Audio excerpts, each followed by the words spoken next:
በስመ አብ ወወልድ ወመንፈስ ቅዱስ አህዱ አምላክ አሜን።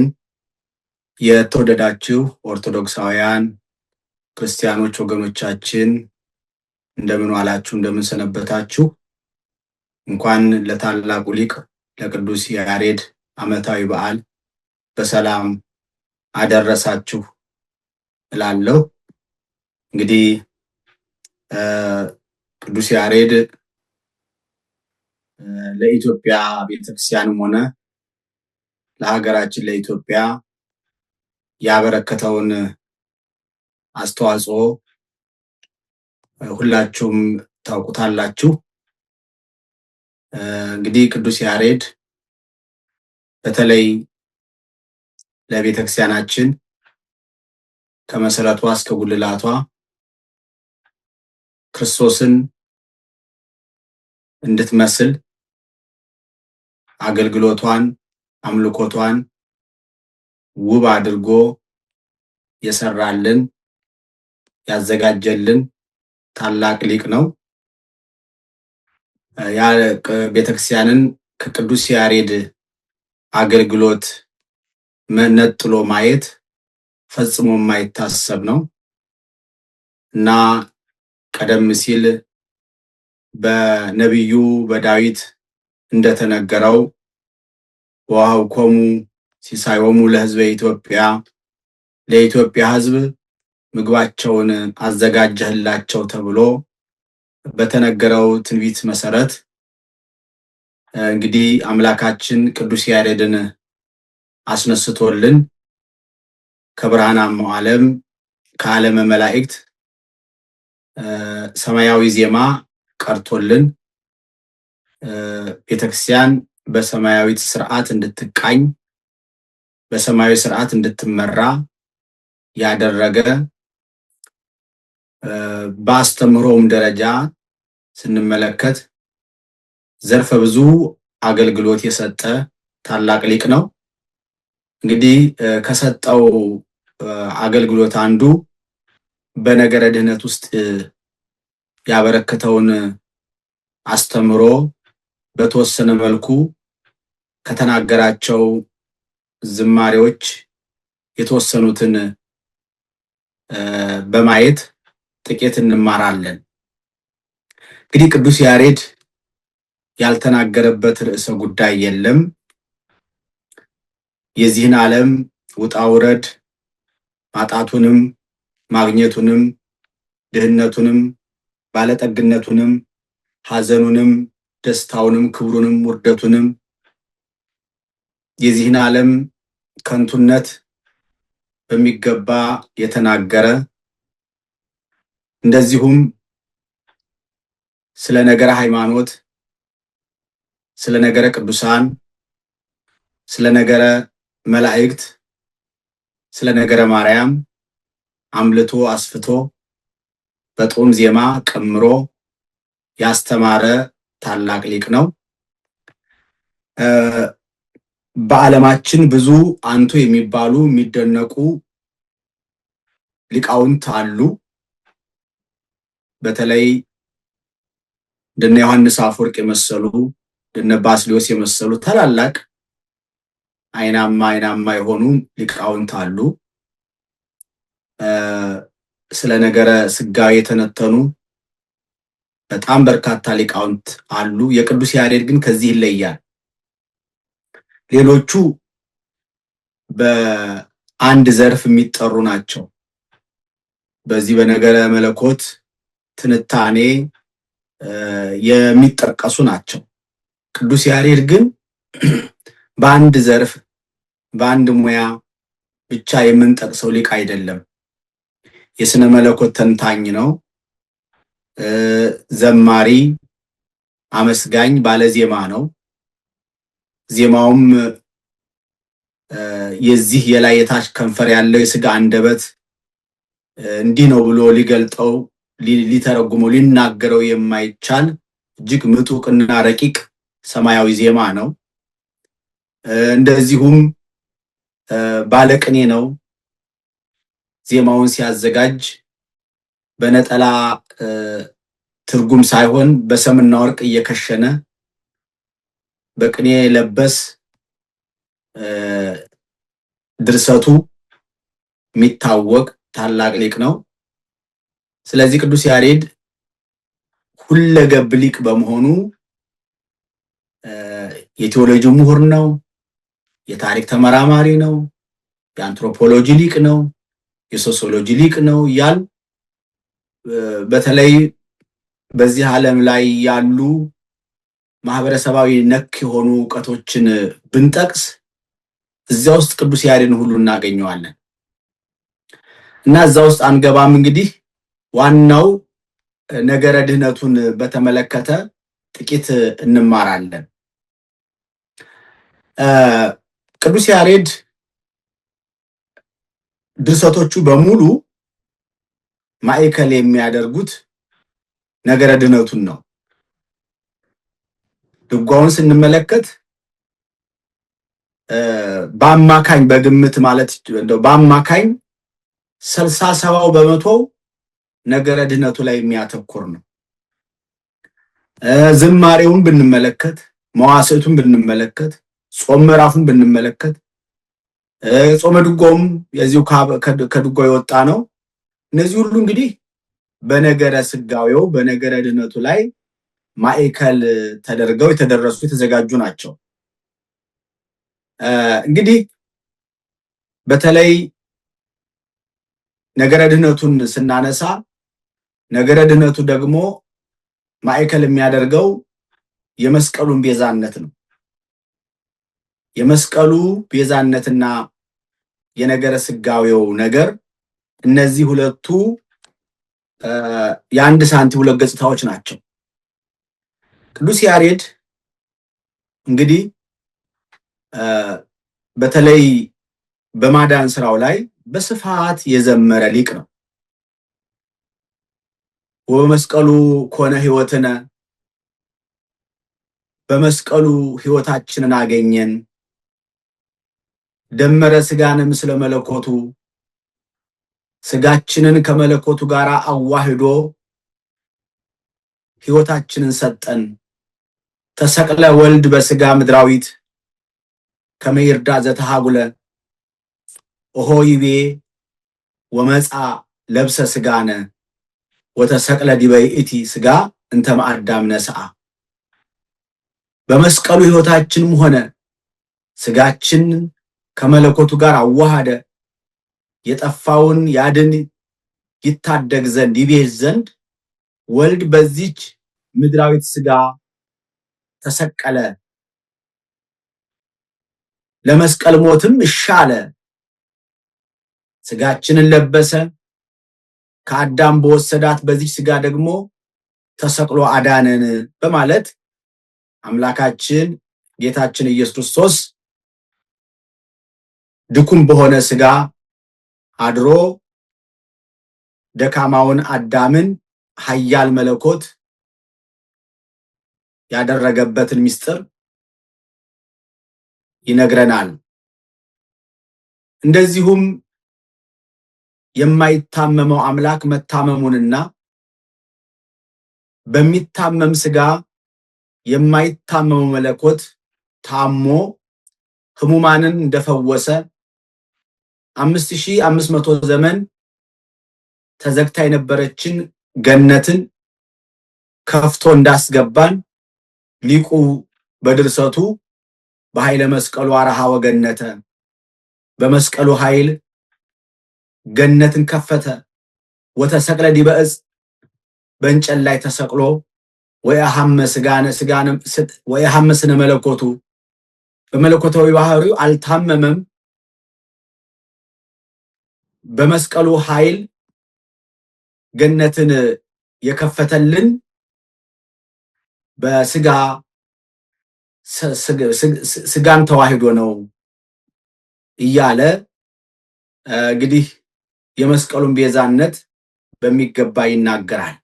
የሰው ልጅን ድህነት የነፍስን መድኃኒት ይናገራል። በመስቀሉ አርሃወ ገነተ፣ በመስቀሉ ገብረ መድኃኒተ፣ መስቀል ቤዛነም እያለ መስቀል መድኃኒተ ነፍስነ፣ በመስቀሉ ገነትን ከፈተ፣ በመስቀሉ ድህነትን አደረገ፣ ማዳንን አደረገ። መስቀል ቤዛችንና የነፍሳችን መድኃኒት ነው እያለ እንግዲህ ቅዱስ ያሬድ ያው መስቀሉን ማመስገኑ በመስቀሉ የተሰቀለውን ጌታ ማመስገኑ ነው እና የሰው ልጅ ውድቀት መሻር እንደዚሁም የዕለተ ዓርብን ሚስጥር አሰናስሎ ይናገራል። ምን ይላል? ዮም ሰሰለ ምኔነ ህምዙ ለከይሲ ተመልሃ ሶከ ኃጢአቱ ለአዳም።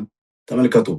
ዮም ወድቀት ኩናት እምእደ ኪሩቤል እንተ ትነድድ ዮም ተአተተ ምኔነ ሞት ዮም ተስዕረ መርገማ ለሔዋን እንተ አለወት ትእዛዘ ዮም ንግድ ፍጸ ዕልወት ወንጹር መስቀሎ ክቡረ ዕፀ ሕይወት ይላል። ዛሬ የእባቡ የዲያብሎስ መርዝ ከኛ ዘንድ ራቀ፣ ተነቀለ። የአዳም የኃጢአቱ ሾህ ተነቀለ። ዛሬ የምትነደው የምትበራው ከኪሩቤል እጅ ወደቀች። ያው ገነት በኪሩቤል ሳይተጠበቅ ስለነበረች ኪሩቤል የገነትን በር መክፈታቸውን ለመናገር ነው። ዛሬ ሞት ከኛ ዘንድ ተወገደ። ዛሬ ትእዛዝን የተላለፈችው የሔዋን መርገም ተሻረ። ዛሬ የአመጽ እንጨት የሕይወት እንጨት የሆነው ክቡር መስቀሉን እንሸከም፣ በመስቀሉ እንታጠር እያለ ይናገራል ማለት ነው። እንደዚሁም የሞትን መሸነፍም ይናገራል። የሞት መሸነፍ ሰላም በሕይወታችን እንደተወጠነ በመስቀሉ ለክርስቶስ ተሞአሞት በዕፀ መስቀሉ ገብረ ሰላመ አስተጋባአነ በመስቀሉ ኮነ ሕይወትነ እያለ በክርስቶስ መስቀል ሞት መሸነፉንና በመስቀሉ የጨለማን ኃይል ማስወገዱ ሰላምን ማድረጉን በመስቀሉ የተበታተነውን እኛን መሰብሰቡን ይናገራል ማለት ነው። ሊቁ ከአብ ጋር እንደታረቀን ከባህሪ አባቱ ጋር ማስታረቁን ገብረ ሰላም በመስቀሉ ክርስቶስ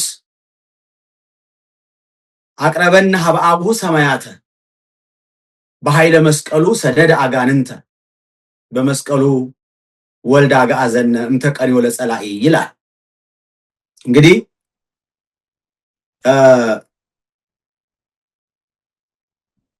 ይሄ የሚያሳየው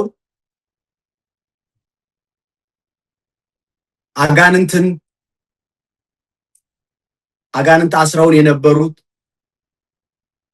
5500 ዘመን ያሰቃዩን የነበሩ እነዚያን አጋንንትን በመስቀሉ ቀጥቅጦ እስራታችንን በጣጥሶ እንዳስወገደልን ይሄ እንግዲህ የማዳኑን ስራ ከሚዘክሩ አንዱ የመስቀሉ ነገር ነው። ቀደም ለመግለጽ እንደሞከርኩት መስቀሉ ነገረ መስቀሉ የድህነቱ ማዕከል ነው። እዚህ ቅዱስ ያሬድ በስፋት መስቀሉ ላይ ያተኮረው። እንደዚሁ አብርሃም የቀድሞቹ ነቢያት ይህንን የማዳን ስራ በጉጉት ይጠብቁት እንደነበር፣ በተስፋ ይጠብቁት እንደነበረ ቅዱስ ያሬድ የቀድሞቹን የነቢያትን ትንቢት እየጠቀሰ እና አብርሃም የክርስቶስን መሰዊያ ሚስጥር ማየቱን ይነግረናል። አብርሃምን ይርእዮ ውስተ ምስዋዕ አብርሃም በመሰዊያ ውስጥ አየው ይላል። መስቀሉን እንዳየ ራሱ ጌታችንም አብርሃም ቀኔን አየ፣ ተመለከተ፣ ሐሴትም አደረገ ብሎ በወንጌሉ እንደነገረን ቅዱስ ያሬድም የመስቀሉ የኃጢአት ማስተስሪያነትን ከአብርሃም ታሪክ ጋር ከይስሐቅ ታሪክ ጋር እያነጻጸረ ቅዱስ ያሬድ ይናገራል። እስ ዘቀደሶ ወባረኮ ክርስቶስ ዘሰናይ ይፈሪ ወኃጢአተ ይሰሪ እስ ዘነጸሮ አብርሃም ለምስዋዕ ይላል። ክርስቶስ የቀደሰውና የባረከው እንጨት መስቀል መልካም ፍሬን ያፈራል፣ ኃጢአትንም ያስተሰርያል። አብርሃም መሰዊያውን የተመለከተው እንጨት ይህ ነው ይላል። እንጨት የሚለው እንግዲህ ዕፀ መስቀሉን ነው። ያው ባህሪውን የእንጨት ባህሪውን ለመናገር ነው እንጂ የመናቅ አይደለም። እንጨት ያለው መስቀሉን ነው። በእንጨት መስቀል መሰቀሉን ለመልከት ያን እንግዲህ መሰዊያውን ተመለከተ ይላል ቅዱስ ያሬድ። ተመልከቱ አሁን አብርሃምን ይርዮ ለመስዋዕት አብርሃም መሰዊያውን ተመለከተ። ያ መሰዊያ ማን ነው? መስቀሉ ነው። ክርስቶስ የተሰዋበት መስቀል መሰዊያ መስቀሉ ነው። እውነተኛው የፋሲካ በግ መስዋዕትነት የተረጋገጠው በመስቀሉ ነው። በግ ንጹህ ተጠባሃ በዛቲ ፋሲካ ተሰራ ማዕድ ቁስለ ኃጢአት ዘይፌውስ ይላል። ንጹህ በግ ታረደ። እውነተኛው በግ ኢየሱስ ክርስቶስ ቀደም ሲል ዮሐንስ መጥምቅ ነዋ በጉ ለእግዚአብሔር ዘያት ኃጢአት ዓለም ወያሴስል ኃጢአት የዓለምን ኃጢአት የሚያስተሰርይ የእግዚአብሔር በግ ነው ብሎ ለእስራኤል አዋጁን ሲያውጅ ያንን አዋጅ ነው እንግዲህ ቅዱስ ያሬድ ያ መጥምቀ መለኮት ቅዱስ ዮሐንስ እነሆ የእግዚአብሔር በግ ያላችሁ እሱ አብርሃም መሰዊያውን የተመለከተለት የነፍሳችንን ቁስል የሚፈውስ ንጹህ ዘአልቦ ኃጢአት ምንም ነውር የሌለበት የፋሲካ በግ ክርስቶስ እሱ የሚፈውስ ማዕዳችን ነው። እሱም በመስቀሉ ተዘጋጀ ይላል። ያ የቁስል የመፈወሻችን ማዕድ የተዘጋጀው በመስቀሉ ነው ይላል። ዝንቱ መስቀል ሙሴ በባህር ዘአማይተቦ ዮም በጎልጎታ ተረክበ። ሙሴ በኤርትራ ባህር ላይ ምልክትን ያደረገበት ወይም ያማተበበት ይህ መስቀል ዛሬ በጎልጎታ ተገኘ ይላል።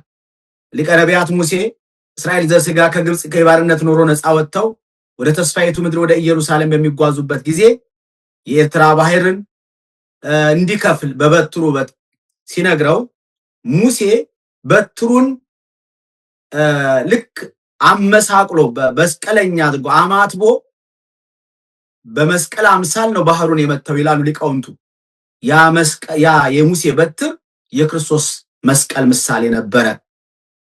ሙሴ ህዝቡን ከግብጽ የባርነት ኑሮ ነፃ አውጥቶ ወደ ተስፋይቱ ምድር እንዳሻገረ ሁሉ አማናዊ ሙሴ ኢየሱስ ክርስቶስም በበትረ መስቀሉ ባህረ ሲኦልን እየቀዘፈ ነፍሳትን ከሲኦል ወደ ገነት የማሻገሩ ሚስጥር ነው ብለው ሊቃውንቱ ይተረጉማሉ። እና እንግዲህ የስጋዌ ሰው የመሆኑ ሚስጥር ከነገረ መስቀሉ ተነጥሎ ማየት እንደማይቻል ቅዱስ ያሬድ ይናገራል። ለከስብሐት በአርያም ዘተባይከ እማርያም ዘተሰባይከ እማርያም መድኃኒቱ ለአዳም። ከአርያም ከከፍተኛው ሰማይ ክብር ላንተ ይሁን የአዳም መድኃኒት ይሆንክ ከማርያም ሰው ይሆንክ እያለ ይናገራል። እንግዲህ ሚስጥረ ስጋዌ የድነቱ ውሃ ልኩ መሰረቱ ነው። የዳነው ሰው በመሆኑ ስለሆነ ስለዚህ ያንን ነው እንግዲህ ከመቤታችን ከቅድስት ድንግል ማርያም ሰው ሆነህ የአዳም መድኃኒት ሆነህ እንደተገለጥክ እናምናለን ያለው ሊቁ። በመስቀሉ ላይ የተፈጸሙ ተአምራት እነዚህ ሁሉ የማዳኑ ክፍል ናቸው። በሰማይ አርአየ ትምህርት መስቀሉ ለክርስቶስ ዝንቱ ዕፅ በዘድህነ ኩሉ ዓለም ዝንቱ ዕፅ በዘአምነ ፈያታይ ዘይማን ዝንቱ ዕፅ በዘገብ አዳም ውስጥ ተገነት መስቀልከ እግዚኦ መንስኤ ሙታን መናዛዜ ህዙናን ይላል። በሰማይ የክርስቶስ የመስቀሉ ምልክትን አሳየ። ዓለም ሁሉ የዳነበት እንጨት ይህ ነው። የቀኝ ወንበዴው ያመነበት እንጨትም ይህ ነው።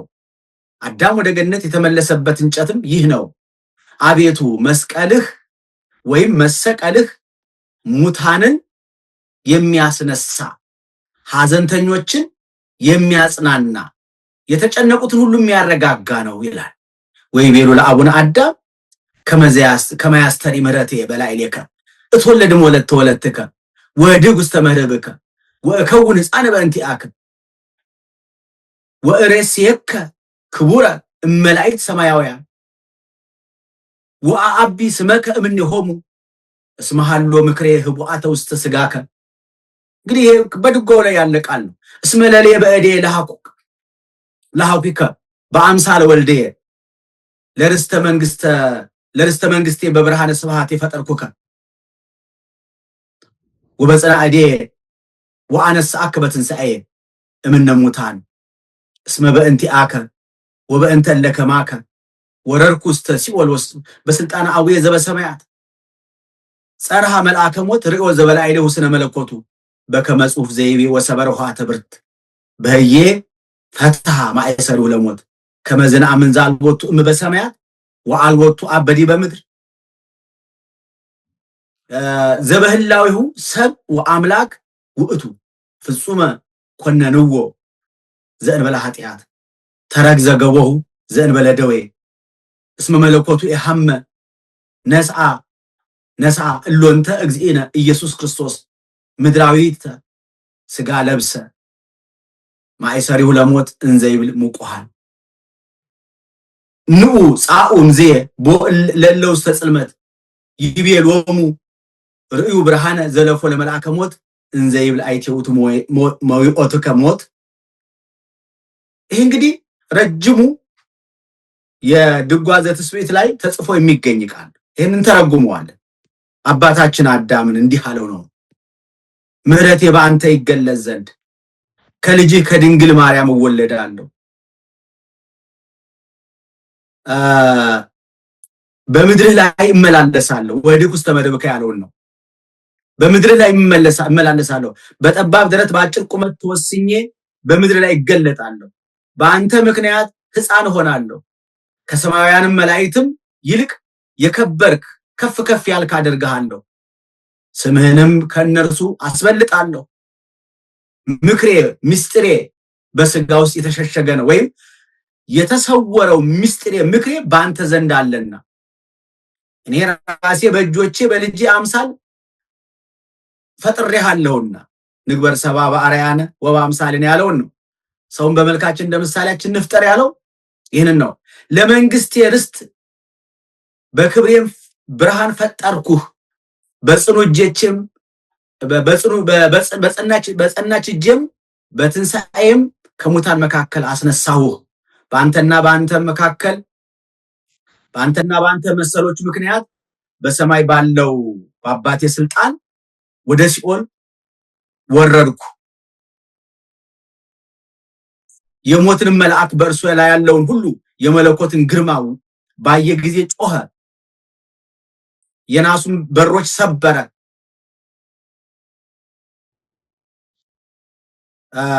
እንግዲህ ይሄ ቀደም ሲል በዳዊት የተነገረ ቃል ነው። ወሰበረ ኆኃተ ብርት የናሱን ደጆችን ሰበረ ተብሎ በነብዩ በዳዊት እንደተነገረው የናስ ብረት የተባለው ፍዳ መርገም ኩነኔ ነው። ብረት እንደማይሰበር በቀላሉ 5500 ዘመን ነቢያት በሰውት መስዋዕት ባጠኑት ዕጣን ባቀረቡት ቁርባን በሰውት መስዋዕት ፍዳ መርገምን ሊሽሩ ሊያስወግዱ ከሰው ልጆች ሕይወት ሊያንከባልሉ ስላልቻሉ ያ የብረት በር ተባለ፣ የናስ በር ተባለ። ስለዚህ ነቢያት ይህንን የናስ በር ወይም የብረት በር በሰውት መስዋዕት ማዳን እንዳልቻሉ ለመናገር ነው እና በዳዊት የናሶችን በር ሰበረ ተብሎ እንደተጻፈው በዚያ የሞትን ማሰሪያ የመርገምን ማሰሪያ ሰባበረልን። በዚያ መሰረት በሰማይ እናት የሌለው በምድርም አባት የሌለው መሆኑን እናምናለን። እሱ በባህሪው ሰውም አምላክም ነው። ያለ ኃጢአት ፈጽመው ፈረዱበት፣ ኮነኑት፣ መራቃቸውን ተፉበት፣ ሰቀሉት። መለኮቱ የማይታመም ሕማም የሌለበት ስለሆነ ጎኑ ያለ ሕማም ተወጋ። ጌታችን ኢየሱስ ክርስቶስ እነዚህ ሁሉ ተቀበለ። ምድራዊትን ስጋ ለብሶ ስለነበር በዚች ስጋም ወደ ሲኦል ወረደ። በዚያም የታሰራችሁ ከዚህ ውጡ እያለ የሞትን ማሰሪያ ፈታ። በጨለማ ውስጥ ለነበሩትን ብርሃንን ገለጠ። ለውሰ ሲኦል ጻው ለውሰ ጥልመት ተከሰቱ ወሪው ብርሃን አብየ። በሲኦል ያላችሁ ውጡ፣ በጨለማ ውስጥ ያላችሁ ተገለጡ፣ ወደ ብርሃን ውጡ እያለ ድነትን አወጀ፣ አበሰረ። የሞትን መልአክ አስደነገጠ፣ ገሰጸ። ሲኦልን በረበረ። ሞቶ የማሸነፊ የታለ ሲኦል ወይ መውጊያ የታለ ተብሎ እንዲዘመር አደረገ ይላል። እንግዲህ ቅዱስ ያሬድ ወሶበሬ እግዚአብሔር ከመይተሐጎል ዓለም፣ እግዚአብሔር ዓለም እንደተጎዳ ባየ ጊዜ፣ በኃጢአት ማሰሪያ እንደታሰረ ባየ ጊዜ ፈነወ ለበኩር ውስተ ዓለም ዘያፈቅር፣ የሚወደውን አንድያ ልጁን ውረድ ተወለድ ሙት ተሰቀል ብሎ ለሕማም ለሞት አሳልፎ ሰጠ። እሱም ሀቢኦ መለኮቶ፣ እሱም መለኮቱን በስጋ ሰውሮ ወረደ ሀቤነ፣ ወደኛ መጣ። ወለብሰ ስጋ ሰብ፣ የሰውን ስጋ ለበሰ። ሞዋቲን የሰውን ስጋ ለበሰ። እስመ በእንተ አዳም ተፈጥረ ሞት ውስተ ዓለም፣ በአዳም ምክንያት ሞት ተከሰተ። ውስተ ዓለም በጉህሉቱ፣ በዓለም ጉስቁልና መጣ። ነገር ግን በዳግማዊ አዳም በክርስቶስ ደግሞ ሕይወት ሆነልን፣ ሕይወት ተደረገ። ወበይእቲ ስጋ ተሰቅለ ክርስቶስ ዲበ ዕፀ መስቀል፣ ክርስቶስ በመስቀል ላይ ተሰቅሎ የሰይጣንን ከመይሳር ግብሮ ለመልአከ ሞት፣ የሞትን መልአክ ወይም የዲያብሎስን ስራውን፣ ደባውን፣ ተንኮሉን ይሽር ዘንድ አምላካችን በመስቀል ላይ ተሰቀለ። ከመይቀድሶሙ፣ ይቀድሳቸው ዘንድ ለለስህቱ፣ የሳቱትን በቀዳሚ ስርዓት በመጀመሪያዋ ስርዓት የተሳሳቱትን ይቀድሳቸው ያነጻቸው ዘንድ ዘበሞቱ ሰአሮ ለሞት ወበምጽአቱ አኦሮ ለጽልመት ተንሥአ እሙታን በቲኮ ኩሎ ማእሰሩ ለሞት ተንሥኦ አርገ በስብሐት። እግዚአብሔር ዓለም በኃጢአት ማሰሪያ ስትጠፋ ባየ ጊዜ ወደሚወዳት ዓለም በኩር ልጁን ሰደደው ይላል። ወደሚወዳት ዓለም ማለት እንግዲህ ወደሚወደው አዳም ማለቱ ነው። አዳምን ስለወደደው ነው እንግዲህ ከሰማያ ሰማያት ወርዶ ያን ሁሉ መከራ ተቀብሎ ያዳነው። ለዚህ ነው መለኮቱን ሰወረው ማለት በስጋ ሰወረው። ለምን? ወበከመ ተሃባ ሰይጣን በጉልት ውስተ ስጋ ከይሲ፣ ሰይጣን በእባብ ተሰውሮ አዳምና ሔዋን አስቷቸዋልና እሱም ዲያብሎስ በሄደበት ጥበብ ሄዶ በስጋ ብእሲ ተሰውሮ ዲያብሎስን ድል ነሳው። በኃያልነቱ በመለኮቱ ድል ቢነሳው ድንቅ ነገር አይደለም። አኮ መንክር እመምኦ ኃያል ለድኩም መንክር ሰመምኦ ድኩም ለኃያል ይላል። ኃይለኛ ደካማውን ሰው ታግሎ ቢጥለው ድንቅ ነገር አይደለም። ደካማው ሰው ግን ኃያሉን ቢጥለው ያስደንቃል። ይሄ ማለት የ12 ዓመት ብላቴና የ30 ዓመት ወጠመሻው ጎረምሳውን ቢጥለው ድል ቢያደርገው ይደነቃል። የ30 ዓመት ጎልማሳ ሰው የ12 ዓመት የ8 ዓመት ሕፃን ልጅ ታግሎ ቢጥል የሚደነቅ አይደለም። ስለዚህ አምላክ በአምላክነቱ ጌታ በጌትነቱ ዲያብሎስን ድል ቢያደርገው ኖሮ ድንቅ ነገር አይደለም። ስለዚህ በእንጨት እንዳሳታቸው በእንጨት ድል ነሳው። በስጋ ከይሲ ተሰውሮ ድል እንደነሳቸው በስጋ በሲ ተሰውሮ ድል ነሳው። በልሳነ ከይሲ አድሮ እንዳሳታቸው አምላካችንም በልሳነ በሲ አድሮ ዲያብሎስን ድል ነሳው ነው። እንደውም ቅዱስ ያሬድ ምን ይላል?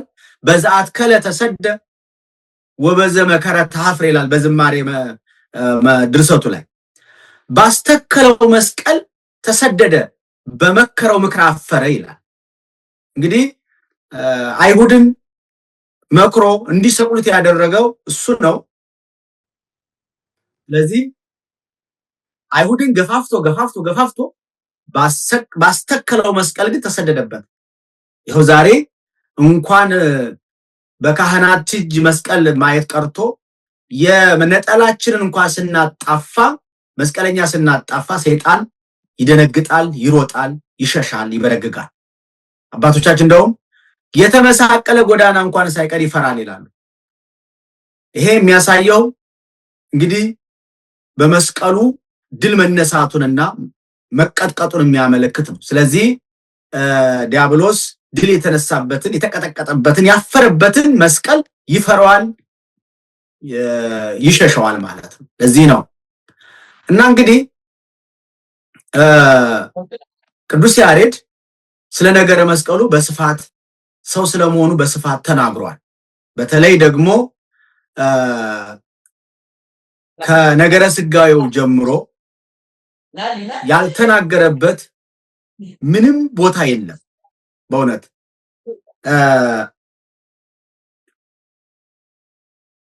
በተለይ ምን ይላል ቅዱስ ያሬድ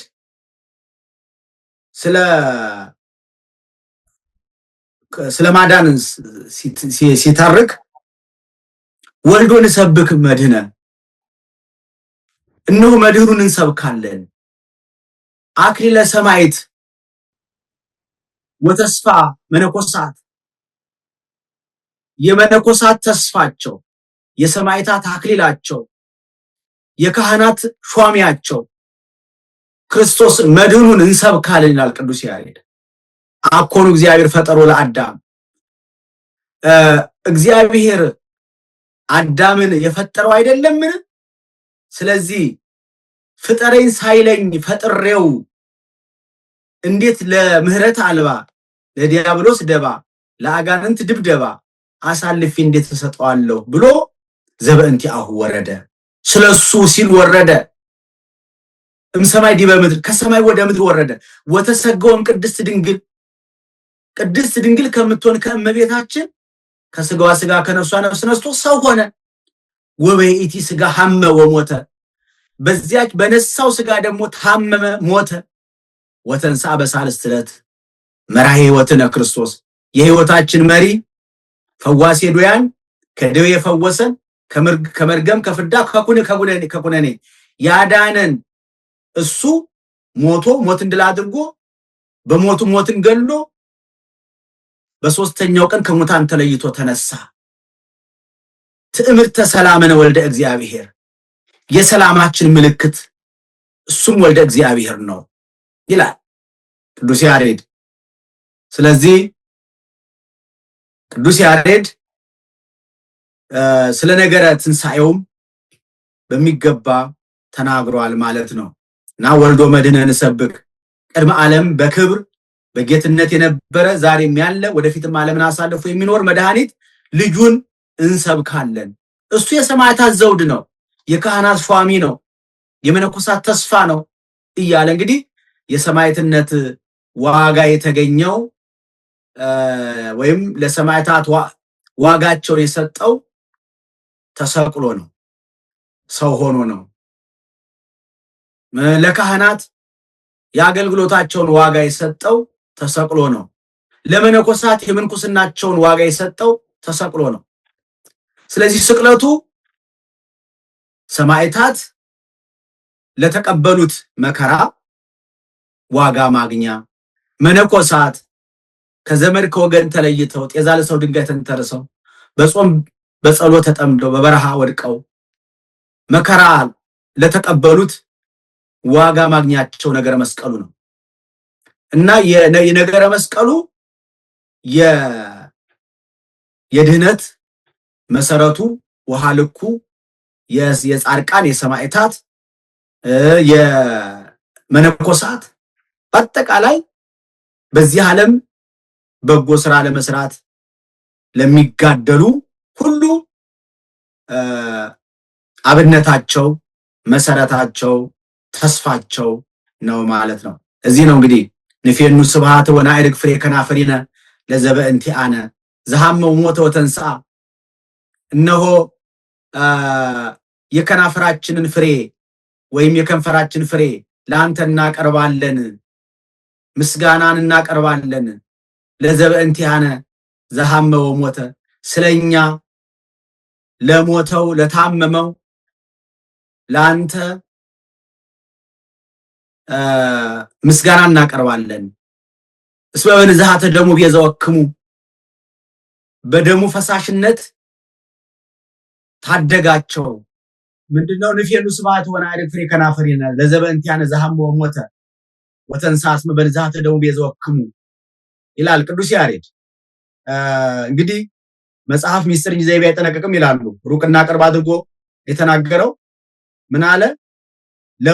ስለኛ ለሞተው ሞትን ድል አድርጎም ለተነሳው የከንፈርን ፍሬ ምስጋናን እናቀርባለን አለና እስመ በልዝሃተ ደሙ ቤዘወክሙ በደሙ ፈሳሽነት አዳናችሁ አፈወሳችሁ እንዘ ከመአባግ ግዱፋን አንትሙ ልክ እረኛ እንደሌላቸው በጎች ተቅበዝብዛችሁ ትኖሩ ነበረ፣ ጠፍታችሁ ነበረ። በቁስለ ዚአሁ በሱ ቁስል ሃይወክሙ ፈወሳችሁ። ቁስለክሙ ዘኢይቆስል የማይቆስል አምላክ በቁስሉ ቁስላችሁን ፈወሰ ይላል። እንግዲህ በባህሪ መለኮቱ ቁስል የሌለበት አምላክ የማይቆስል የማይታመም ማለቱ። ነገር ግን በለበሰው ስጋ ቆስሎ በሱ ቁስል የናንተን ቁስል ፈወሰ ይላል። ይሄ እንግዲህ ነብዩ ኢሳይያስም ቀደም ሲል በቁስሉ መፈወሳችንን ትንቢተ ኢሳይያስ 53 ላይ በሚገባ ተናግሮታል። ያንን ነው እንግዲህ ወብዙሃት አንስት አለ ለተለካሁ ለኢየሱስ አጽማ አብሔላም ፈልፈል ቀድሃማ የፈውስ ኢየሱስን ያገለግሉ የነበሩ ብዙ ሴቶች መጠማታቸውን አሰምተው ከምንጩ የፈውስን ውሃ ቀዱ ይላል ቅዱስ ያሬድ። ለዚህ ነው እንግዲህ የከንፈራችንን ፍሬ ምስጋና ለአንተ እናቀርባለን፣ ምክንያቱም በደሙ ፈሳሽነት ፈውሰናልና እያለ ይናገራል። በጣም ብዙ ነው ቅዱስ ያሬድ እንግዲህ የተናገራቸው።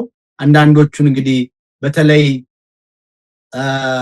ወደ ግብጽ ስለመሰደዱ፣ በናዝሬት ስለማደጉ፣ ስለ ሆሳዕና ጉዞ፣ በፈሪሳውያን ስለመናቁ፣ የማዕዘን ድንጋይ ስለመሆኑ፣ እንደዚሁ ለድሆች ወንጌልን፣ ለታሰሩ መፈታትን፣ ለተጠቁ ነፃነትን ስለመስበኩ፣ ስለ ዘላለማዊ ትምህርቱ በገሊላ እየተዘዋወረ ስለማስተማሩ፣ ህሙማነ ስጋን በተአምራት ህሙማነ ነፍስን በትምህርት ስለመፈወሱ፣ በደዌ የተያዙትን በጽኑ ደዌ የተያዙትን በልብሱ ዘርፍ ስለማዳኑ፣ ለ30 ብር ስለመሸጡ፣ ያለ ኃጢያቱ ያለ በደሉ ከኃጢያተኞች ከወንጀለኞች ጋር ስለመቆጠሩ፣ ልዩ ልዩ መከራ ስለመቀበሉ፣ በመከራው መከራችን ስለመወገዱ፣ ከሙታን ስለመነሳቱ፣ ወደ ሰማይ ስለማረጉ፣ ዳግም ደግሞ ለፍርድ ስለመምጣቱ እና ቅዱስ ያሬድ በሚገባ የክርስቶስን ዜና ህይወቱን ስለሱም ደግሞ የተነገረውን የትንቢት ቃል እየጠቀሰ በከመይቤ ኢሳይያስ እንደተናገረው እያለ በከመይቤ ሙሴ፣ በከመይቤ ኤርምያስ፣ በከመይቤ ጳውሎስ እያለ በነቢያቱ የተነገረውን በኋላም በሐዋርያቱ የተሰበከውን ስብከት እየጠቀሰ ከዚያ ጥቅስ እያመጣ የራሱን ደግሞ ማብራሪያ እየጨመረበት ቅዱስ ያሬድ በጌታችን በኢየሱስ ክርስቶስ የማዳን ስራ ላይ ሰፊ ትንታኔ ሰፊ አስተምሮ ሰጥቶበታል ማለት ነው። እና ቅዱስ ያሬድ ስለ እመቤታችን ነገረ ድህነት በነገረ ድህነት ስላላት ሚና ምክንያት ድህነትነቷን በሚገባ ያመሰጠረ፣ ስለ ቅዱሳን ስለ ጻድቃን ስለ ሰማዕታት ተጋድሎ እግራቸውን ለጠጠር ደረታቸውን ለጦር ስለመስጠታቸው፣ ባህላውያን ነገስታት ባህላውያን መኳንንት ፊት እሳት ስለቱን ሳይፈሩ ስለ ክርስቶስ መመስከራቸውን፣ ተጋድሏቸውን፣ ኑዛዜያቸውን፣ አስተምሯቸውን የሰጡትን ቃለ ምልልስ ይህን ሁሉ በዜማው ያሰፈረ ታላቅ ሊቅ ነው ቅዱስ ያሬድ። በእውነት ይሄ በአንድ ዘርፍ እንዲህ ነው ተብሎ የሚነገር ሊቅ አይደለም። ዘርፈ ብዙ ትንታኔ የሰጠ በሁሉም ቦታ የምናገኘው ሊቅ ነው ቅዱስ ያሬድ እና እርግጥ በእኛ በኢትዮጵያ ኦርቶዶክስ ተዋሕዶ ቤተክርስቲያን ድርሰቱ እንደሚገባ ተብራርቶ ለህዝበ ክርስቲያኑ አልተነገረም። እውነት ለመናገር ይሄ በጣም ትልቅ ድክመት ነው። የቀድሞቹ አበው ዜማውን አዚመው ይሄ ዜማ ከዚህ የመጽሐፍ ቅዱስ ክፍል የወጣ ነው እያሉ ዜማውን ከመጽሐፍ ቅዱስ ጋር እያዛመዱ አብራርተው የሚያስተምሩ ሊቃውንት ነበሩ። ቅዱስ ያሬድ ብዙ አልተባለለትም። በተለይ የቅዱስ ያሬድ የቲዮሪው ማለት ፐርስፔክቲቭ እይታው የሰጠበት ዳሰሳ ወይም ምንድነው የሚባለው ሚስጥራዊ አንድምታው ለህዝቡ ከሌሎቹ ሊቃውንት አንፃር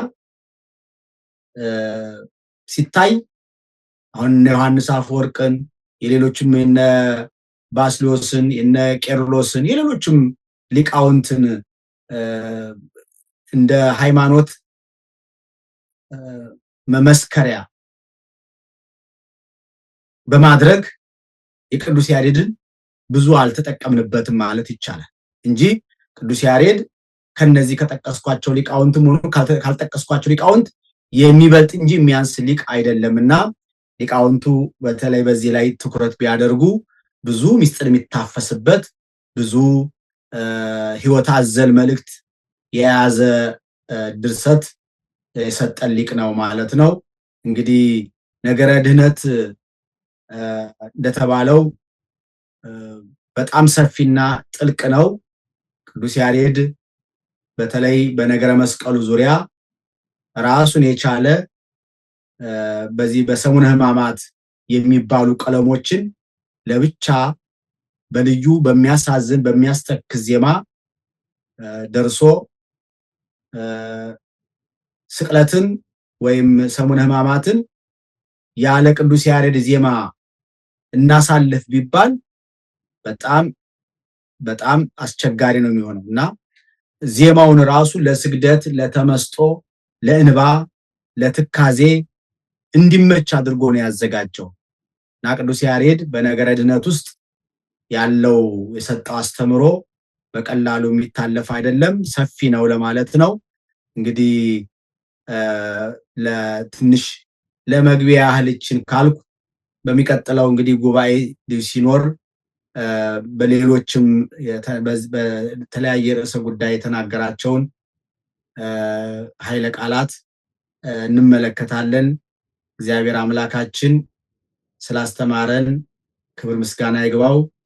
እንግዲህ ቅዱስ ያሬድ በተለይ ግንቦት 11 በቤተክርስቲያናችን ስንክሳር ላይ ተመዝግቦ እንደሚገኘው እርገቱ ወይም ከዚህ ዓለም መሰወሩን የምንዘክርበት ዓመታዊ በዓል ነው። እንግዲህ ቅዱስ ያሬድ ያው በኋላ ለምስክርነት ከሚመጡ አባቶች ቅዱሳን አንዱ እሱ ነው ማለት ነው። ለጊዜው ከዓይነ ሞት እንደተሰወረ እንደነ ሄኖክ እንደነ ኤልያስ እንደነ እዝራ እንደነ አፄ ካሌብ እነዚህ እንግዲህ ብዙ እንደነ ቅዱስ እንደ አቡነ አረጋዊ እንደነሱ እንግዲህ እሱም ከዓይነ ሞት የተሰወረ አባት ቅዱስ አባት እንደሆነ እናምናለን። በኋላ እንግዲህ ለምስክርነት ይመጣሉ ብለን ተስፋ እናደርጋለን እና ለዚህ በዓል ስላደረሰን እግዚአብሔርን እናመሰግናለን። ተቀደሰ የተባረከ በዓል ያድርግልን። ወስብሐት ለእግዚአብሔር።